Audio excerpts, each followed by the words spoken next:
Hey guys, welcome back to Strong Successful Male. So for today, going to go over an article titled Feminism is Salt in a Pre-Existing Wound, Not the Cure. And guys, this whole article, which is a great article by the way, is interestingly enough written not by a man, by a woman. And she goes into this whole thing talking about pretty much all the things I've been talking about for the last year since I started this channel, as well as many other channels out there just like me that talk about, and all the problems with the feminist movement. And when I say feminist, you obviously know what I mean, but being as things as they are, I got to speak in code saying that word. And also guys, bear with me here because there's a lot of words and phrases and terms in here that I need to speak in code at. Otherwise, you know who, this network is going to take me down, take this video down, cause me kind of problems. It is what it is, so I got to speak in code. But yeah, this is written by a woman, and it's always good to hear that. And before any of you guys are like, I don't want to hear this because it's written by a woman, or she's infiltrating things, or I don't know what. Guys, there are plenty of women out there that have a major problem, or definitely despise modern day feminism. Okay, believe me, I know some of my personal life. I get emails all the time from women all over the world that appreciate what I do, appreciate the things I talk about, because they've seen the negative effect it's had on society, nuclear families.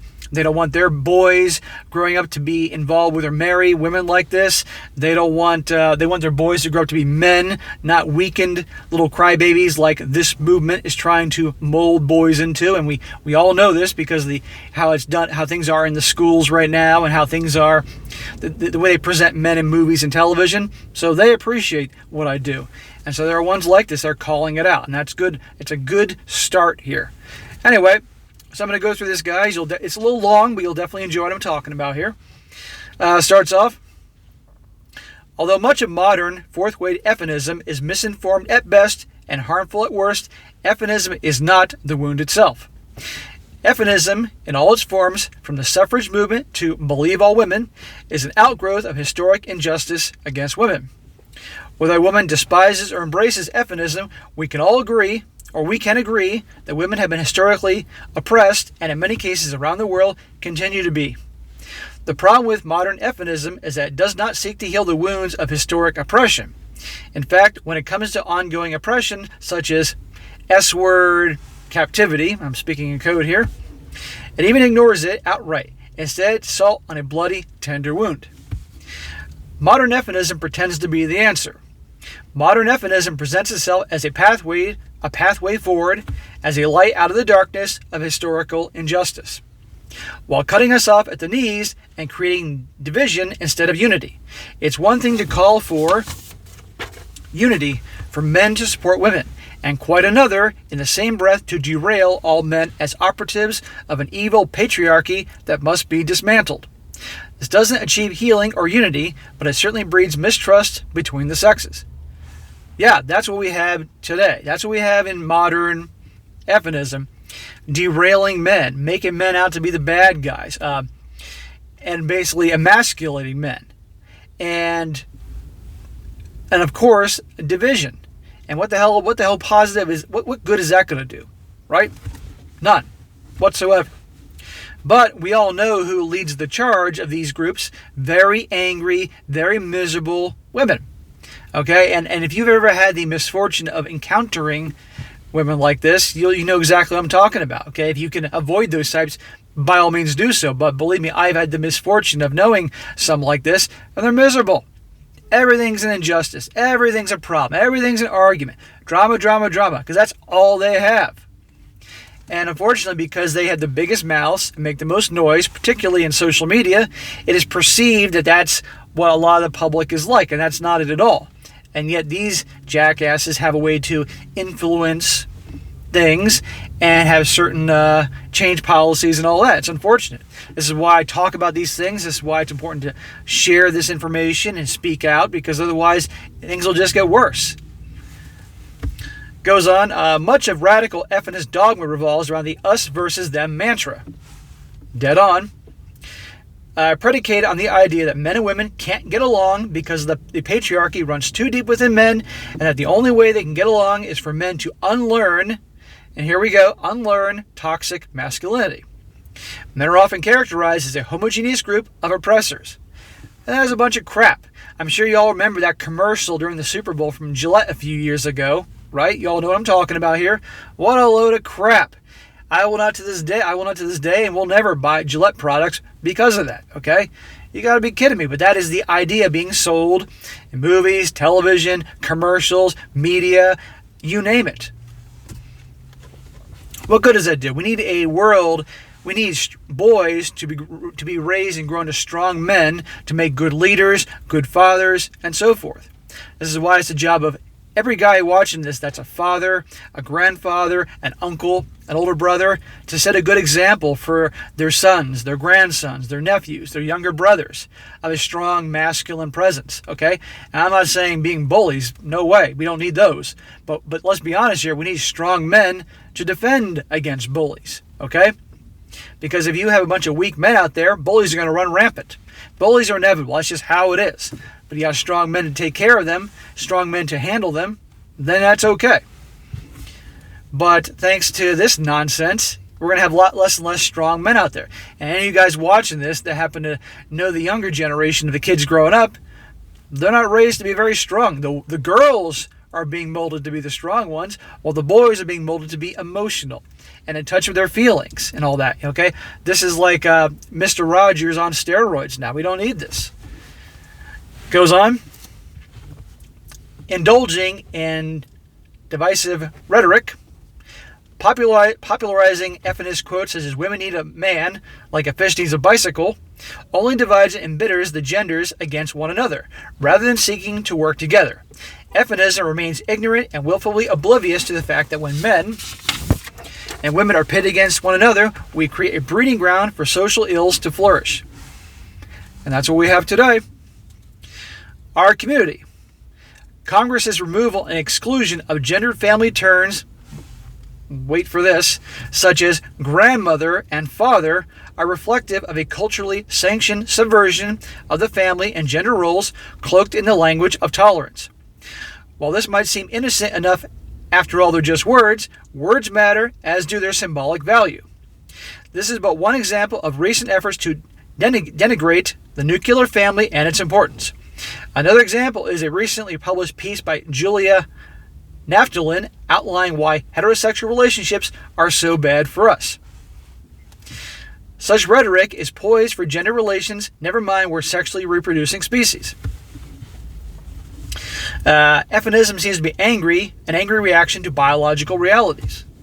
While modern feminism directs much of its anger at men, what feminism seems to be most often mad at are biological realities. Hidden within the pro-choice movement seems an unbridled anger at the biological reality that women are the only sex who can become pregnant and seeming unfairness of that. That's nature, okay? And they're mad about that? Sure. It must be a royal pain in the ass and obviously be horrible on so many levels to have to carry a little human being in you for 9 months. I get that. Extremely hard. But you're going to be mad about that?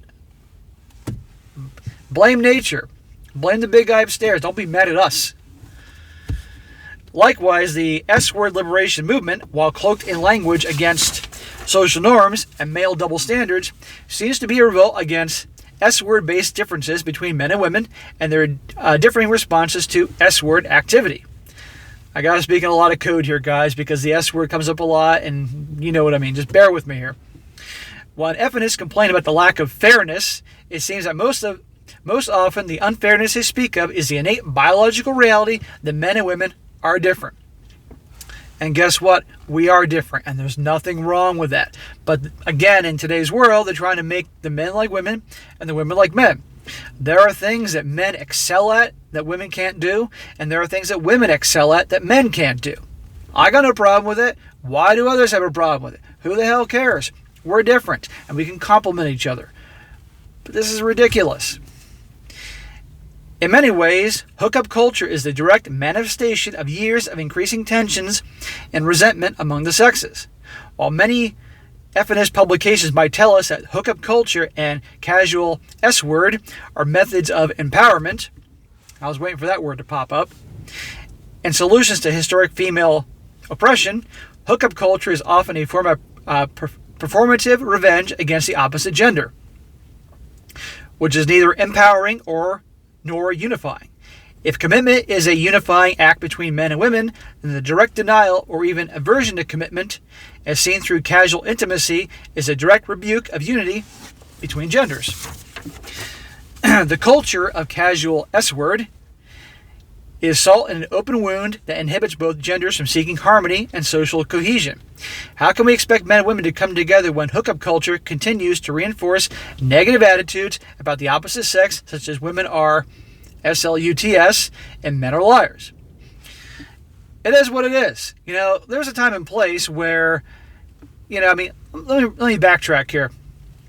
No matter what, you're always going to have a certain percentage of guys that all they're interested in is hooking up. Okay? So be it. But by and large, most guys, before recent times, they like having a girl and settling down and all that, when obviously things were more fair between both parties and the deck wasn't stacked against men. Most guys aren't players. That's the reality. And until this day, they still aren't. But now, thanks to all this nonsense, and obviously the deck being stacked against men in the courts and all that, and plenty of other things, more men are realizing, you know what? I don't want to do relationships anymore because it just doesn't work out for me. And they're going to be they're into having rotations and things like that. And they're not even interested in exclusive relationships. Where do you think that comes from? As a direct response to this. Other things as well, but a lot. So again, stop blaming us. Ignoring issues facing men isn't a solution. Society faces something called the male disposability theory, which asserts that male lives aren't as valued as female lives.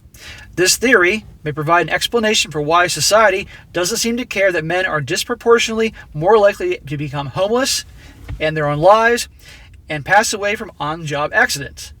Meanwhile, there's an incessant outpouring of concern that even company boards have an equal number of women as men. I think California passed a law about that. Any of you guys from California, let me know if that's accurate. Look, if you got the idea that you have to have certain people on the board of different companies purely because of their gender or whatever, is ridiculous, okay? You want to have the best people there for the job. So if it happens to be that for that job or that particular company having more women on it, say they sell female products or who the hell knows what, then obviously you want to have more women and less men. Or for something that sells more to men, more men than women. But you want to have the best people, not specifically people on a board of directors just to make certain numbers and to look a certain way. It's ridiculous, but it's more political bullshit. Our society seems to be far more concerned with success and performance rates among women when completely ignoring the many ways in which men are falling behind. While feminists might claim that this be part of a necessary change towards equality or equity, or a function of fairness in light of historic disadvantages that women face, this sounds far more like a plot of vengeance and retribution, neither of which will bring about healing and unity between men and women. Everything she talks about, I agree with. Everything so far. But these types that are causing this division, they don't want unity. They don't want healing. They want division. They want drama. They want turmoil because, again, for whatever reason that these types are this way, they're angry as hell. They thrive on drama. They thrive on conflict. These are the types that not just men but women should avoid like the plague, to tell them to shut the hell up. But these type of people that are like this are often very outspoken, very loud, very noisy. They don't back down.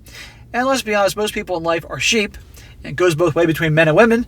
So your typical feminine woman that's, it's a little more timid and doesn't speak her mind as much, or at least, go against the herd, might just back away and kind of agree with some of these things that these types talk about, simply because they don't want to be, cornered or anything like that.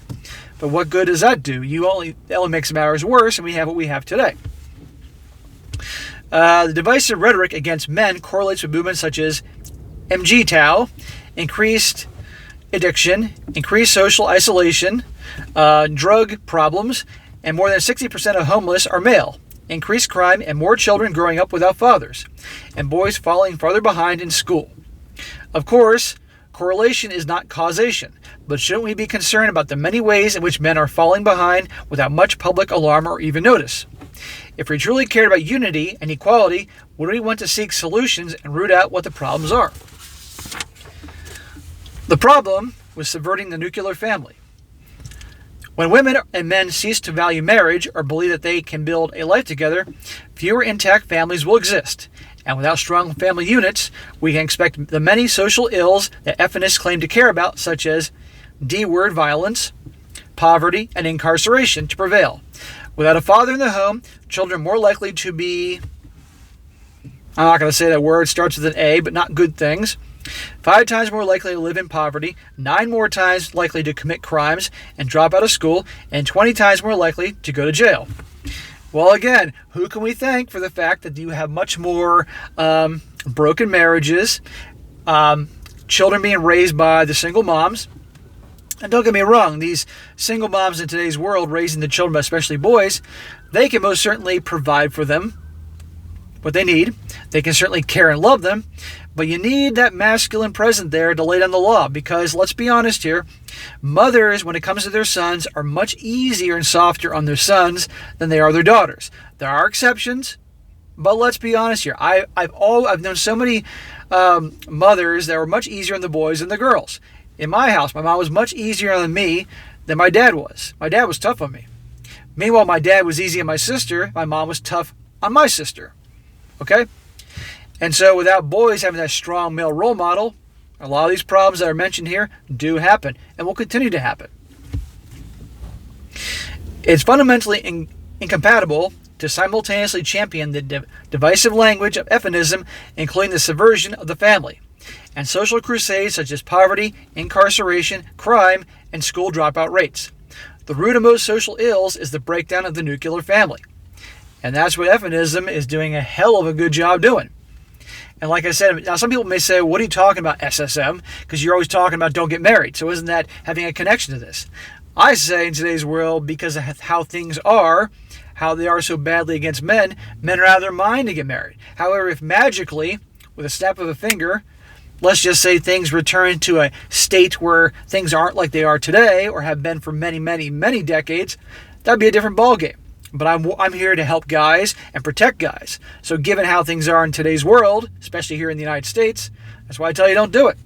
But regardless, the destruction of the nuclear family is not good, and I agree with that. I want to make that clear. Continues. Feminism doesn't provide solutions to current or historic oppression. For most of human history, women retained almost no rights, couldn't own property, couldn't retain custody of their own children, couldn't spend their own money without male permission, could be raped without penalty by their husbands, couldn't hold employment, couldn't seek education, couldn't vote, and couldn't marry for love. Today, there are millions of women all over the world who don't have access to clean drinking water, who live in fear of... Okay, so here's the part I was going to say. A lot of things are going to get me in trouble, so I'm going to basically skip past a bunch of this. You guys can read it. But basically, it's a lot of awful things that can happen around the world that does happen in certain parts of the world to both women and young kids. Just take my word for it. There are millions of women and children who don't have social media with which to air their grievances. They don't have a voice at all. The wounds run deep, but feminists offer few solutions to many of today's human rights violations around the world. Instead, feminism offers inflammatory and divisive language that seeks to build resentment between genders rather than build social cohesion. Right. It's all about division now. Much of Western culture has acknowledged and addressed many of the systemic oppressions that historically face women.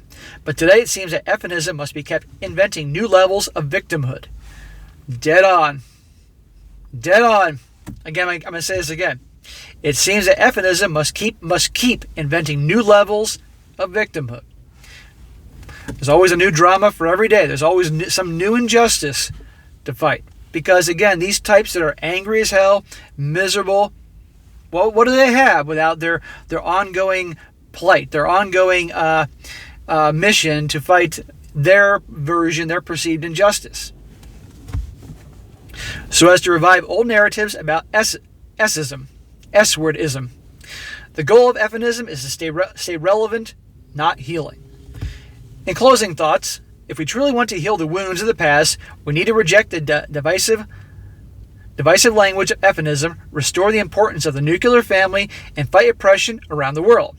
Both masculinity and femininity need encouragement to flourish, but a climate of resentment and hostility is not a fertile ground for either gender to succeed. The future isn't female, the future is for us all. Okay, so like I said, guys, this article really hits home with so many different things, and she's dead on. Again, what possible good is what we're having right now do for society? It's a complete mess, and there's been so much division. Is it any wonder that not just channels like mine, but plenty of other channels have popped up? Is there any wonder that many guys are waking up to the reality and say something's really screwed up here? And even more, is it any wonder that even women are waking up and saying, this is ridiculous. This has gotten way out of hand. Look at the mess this has caused, right? But at the end of the day, until people talk about this and stand up to these types that cause these type of problems, it's going to get worse. That's why I encourage you guys to talk about these things. That's why I encourage you guys to not just watch me, but other channels. Pay attention to the TV shows. Pay attention to the movies. See how this is. And talk about it with other people. Now, other people may not be as receptive to these things. I know people in my life that I bring these things up and some roll their eyes. Others agree with some things, can see where I'm coming from, but still don't see the whole thing. But you got to do what you got to do. But if people aren't interested in listening, then that's it. Don't be one of these crusader types, but just you got to say what you got to say. But in your own lives, try to lead by example. Again, for all you grandfathers, fathers, uncles, older brothers, you name it. For the younger generation, for your sons, your grandchildren, your grandsons, all that.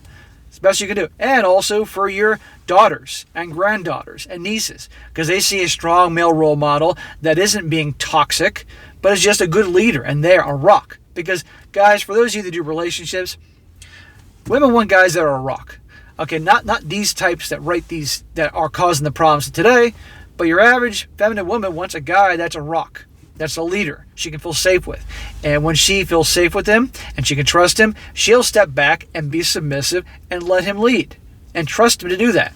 And she'll put him on the pedestal. But anyhow, that's a conversation to continue on for another day. But I thought this was a very good article to go over. Hope you enjoyed it. But so that is it for today. Be sure to comment down below. Let me know what you think about this. And be sure to like the video, share with your friends, and subscribe. And I'll catch you next time.